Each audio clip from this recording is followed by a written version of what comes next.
नहमदुहु व नुसल्ली अला रसूलिल करीम अम्मा बाद। मोहतरम सामीन, अजीज़ तलबा, मुल्क अजीज़ के जो हालात आजकल हैं वो आपके सामने हैं। मैं इन्हीं हालात के सिलसिले में एक बात कहना चाहता हूं जिसमें गुजारिश भी है और शिकायत भी। देखिए, अगर एक छोटा सा घर हो और उसमें चंद लोग रहते हों लेकिन उनमें इत्तेहाद व इत्तेफाक ना हो, भाईचारा ना हो, बल्कि इख्तलाफ हो, नफरत हो, दूरी हो, तो उस घर का सुकून भी गारत होता है और उस घर की तरक्की और खुशहाली भी ख्वाबो ख्याल बन जाती है। यही सूरत हाल मुल्कों की भी होती है। अगर किसी मुल्क के बाशिंदों में भाईचारा खत्म हो जाए और उनमें बेएतमादी और नफरत का माहौल पैदा हो जाए तो न सिर्फ उस मुल्क की तरक्की रुकती है बल्कि अमनो अमान जो हर शख्स की जरूरत है वो भी तबाह बर्बाद हो जाता है। इसीलिए हर मुहिब्बे वतन शहरी का ये फर्ज है, ख्वाह वो मुसलमान हो या हिंदू हो या कोई और हो, कि वो अपनी ये जिम्मेदारी समझे। जिम्मेदारी ये है कि वो मुल्क में भाईचारा कायम करने के लिए जो कुछ भी हो सके उस कोशिश से दरेग न करे। अपना गांव हो, अपना मोहल्ला हो, अपनी गली हो, अपना कस्बा हो, अपना शहर हो, गर्जे के हर सतह पर यह कोशिश होनी चाहिए। और इसकी जिम्मेदारी सबसे ज्यादा हुक्मरानों पर आयद होती है, इसलिए कि हुकूमत के लिए अवाम और राजा के लिए उसकी प्रजा ऐसी ही होती है जैसे किसी की अपनी औलाद। और इसकी मिसाल हिंदुस्तान के कदीम हुक्मरानों में महाराजा अशोक, महाराजा हर्षवर्धन ये पेश कर चुके हैं। और आजादी के बाद भी बहुत सारे हुक्मरान ऐसे इसी हिंदुस्तान में हुए हैं जिनको आइडियल हुक्मरान के तौर पर पेश किया जा सकता है। लेकिन बड़ी बदकिस्मती की बात है कि अब इस सूरत हाल में फर्क आ रहा है। मुल्क में तकरीबन 30 सूबे हैं। मैं बहुत पाबंदी से अखबारात का मुताला करता हूं। उन अखबारात के तराशों की रोशनी में मैं ये कह सकता हूं कि मुल्क के 1/4 सूबों के वज़राए आला की जबान, उनका रवैया और उनका तर्ज हुक्मरानी ऐसा नहीं है कि जिसकी बुनियाद पे यह कहा जा सके कि उन्हें अपनी जिम्मेदारी का एहसास है और वो मुल्क में भाईचारा, अमनो अमान और तरक्की चाहते हैं, बल्कि उनका तर्ज हुक्मरानी साम्राज्य की तरह है, अंग्रेजों की तरह है। जैसे अंग्रेजों को इस मुल्क से कोई मोहब्बत नहीं थी। उनका मकसद तो सिर्फ अपने इख्तिदार को तूल देना और इस इख्तिदार के जरिए मुल्क के वसाइल को लूटना और उससे फायदा उठाना था। इसी तरह के मकासिद आजकल के बाज मौजूदा हुक्मरानों के भी हैं। वो सिर्फ यही नहीं करते थे, अपने इस मकसद की तकमील के लिए वो अपनी ही रियाया को लड़ाया करते थे, अपनी ही रियाया में बाहम नफरतें पैदा किया करते थे और इतना लड़ाया, इतनी नफरतें पैदा की कि इस मुल्क अजीज के वो 2 टुकड़े करा करके गए, हिंदुस्तान और पाकिस्तान की शक्ल में। उन्होंने ये शर्त लगाई कि मुल्क की आजादी जब हम जब ही देंगे, मुल्क को हम जब ही आजाद करेंगे जबकि आप लोग मुल्क के बंटवारे पे राजी हो जाएं। और फिर यह हुआ कि अहिंसा का पुजारी राष्ट्रपिता महात्मा गांधी, वो भी सरेंडर हो गए। सेकुलरिज्म का बादशाह जवाहरलाल नेहरू, वो भी सिलेंडर हो गए। मर्दे आहन सरदार पटेल, वो भी सिलेंडर हो गए।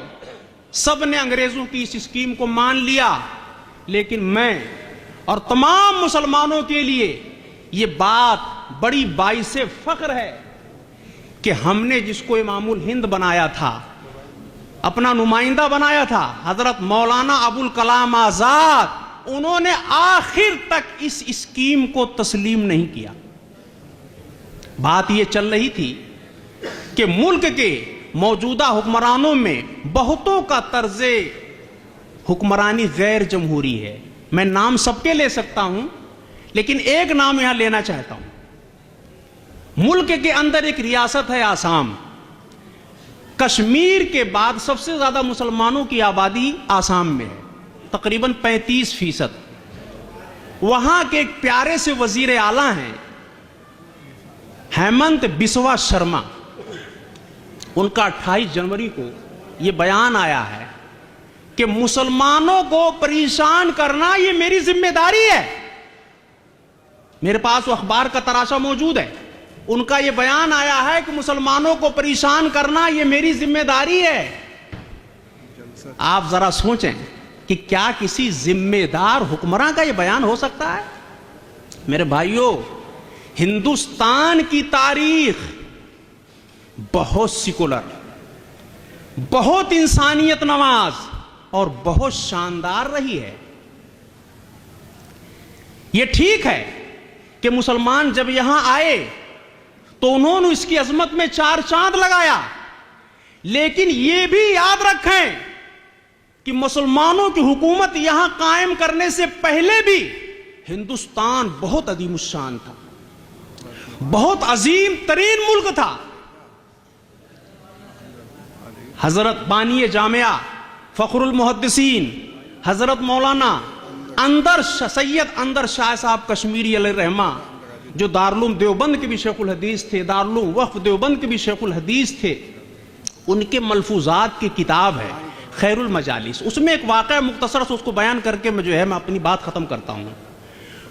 उसमें उन्होंने एक हिंदू राजा का वाक़या लिखा है। यह वाक़या उस वक्त का है जब पूरे हिंदुस्तान और बर्रे सगीर में जगह जगह हिंदू राजाओं की हुकूमत थी। उस वक्त मुसलमान किसी भी खित्ते में हुक्मरान नहीं थे। हजरत फखरुल मुहद्दिसीन ने केरला के अंदर एक रियासत है मालाबार, उसके राजा का वाक़या बयान किया है कि मालाबार की रियासत में कुछ मुसलमान आबाद थे। वहां हिंदुओं ने किसी बात पर नाराज होकर के उनकी मस्जिद तोड़ दी। मुसलमानों ने आकर के राजा से शिकायत की। राजा ने वजीर आजम को हुक्म दिया कि इंक्वायरी की जाए, इंक्वायरी रिपोर्ट पेश की जाए। राजा का जहन साफ नहीं था। उसने बजाय इसके कि झगड़े की जगह पे जाकर के मुआयना करे और मुआयना करने के बाद रिपोर्ट लिखे, उसने वही एक झूठी रिपोर्ट तैयार की और कहा कि मुसलमानों ने अफवाह फैला रखी है, ऐसा कुछ नहीं हुआ। लेकिन राजा को वजीर आजम की इस बात में सदाकत नजर नहीं आई। उसने दरबार खत्म होते हुए कहा कि भाई मेरी तबीयत बहुत नासाज है, मैं 3 दिन तक दरबार में नहीं आऊंगा, इसलिए दरबार बंद रहेगा। इधर दरबार खत्म होता है, राजा अपना भेष बदलता है और भेष बदल करके वो उस इलाके में पहुंचता है जहां मुसलमान आबाद थे। वहां जाकर के अपनी आंखों से देखता है कि मस्जिद तोड़ी जा चुकी है। जहां मुसलमान आबाद थे वहां एक मशहूर दरिया भी बहता था। उस दरिया की यह खुसूसियत थी कि उसका पानी तमाम तर साफो शफाफ और मुफीद सेहत होने के बावजूद काला था। यही उसकी शनाख्त थी, यही उसका इम्तियाज था, यही उसकी पहचान थी। सब लोग जानते थे उस रियासत में उस दरिया के बारे में।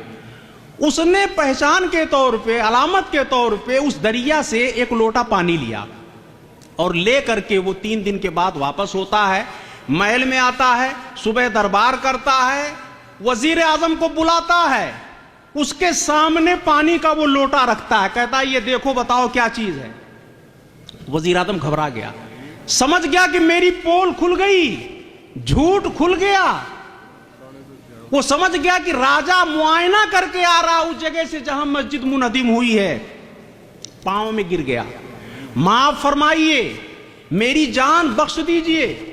उसने वजीर आजम को उठाया और कहा कि तुम्हारी गलती तो माफ है, लेकिन जुर्म बहुत संगीन है। तुम जिस ओहदे पर हो, तुम जिस मनसब पे हो, तुमने जो हरकत की है, ये उस मनसब और उस ओहदे के शायाने शान नहीं। याद रखो, रियाया अपनी औलाद की तरह हुआ करती है। हुक्म दो कि मस्जिद की दोबारा तामीर की जाए। हुक्म दो कि जो लोग इस जुर्म में शरीक थे, सबको करारे वाकई सजा दी जाए। ये है असल हिंदुस्तान, ये है असल हिंदुस्तान की तस्वीर। आप दुआ फरमाएं, अल्लाह रब्बुल इज्जत मुल्क अजीज में हमेशा अमन व अमान और भाईचारे को कायम रखे। व आखिर दावाना अनिल हम्दुलिल्लाहि रब्बिल आलमीन।